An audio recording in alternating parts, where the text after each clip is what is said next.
Young Sheldon is still popular, but CBS is calling it quits after 7 seasons, and one big reason is the lore. Yeah, lore. Back off, or I'll turn your little man into a torch.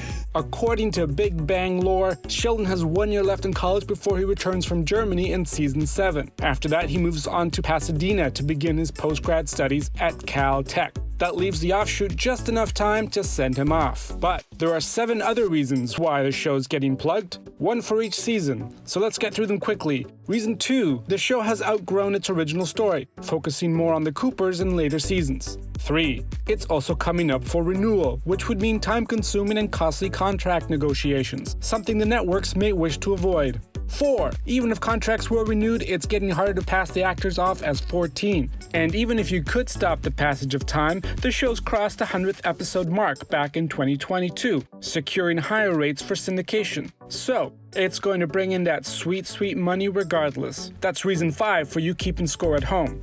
Reason 6. There are new plans to expand the universe via another spin-off. It's too early to tell what the spin-off will be about or when it'll see the cold light of day, but it's almost guaranteed that the Big Bang Theory franchise will thrive moving forward. 7. Aside from primetime and syndication, Young Sheldon is also accessible through multiple streaming services around the globe. Given this, Warner Media can keep the show relevant and profitable without having to go beyond season 7.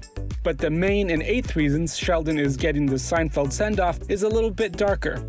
See, CBS spent years dancing around Sheldon's story about catching his dad in bed with another woman, and understandably so.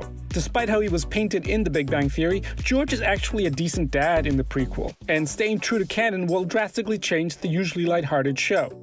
While it can get away with ignoring the affair, young Sheldon cannot escape George's upcoming death, which takes place when he's 14. It will be difficult for the show to move forward without the Cooper patriarch. Ending it with a shortened Young Sheldon season 7 allows the network to totally skip the tragedy and wrap up on a high note.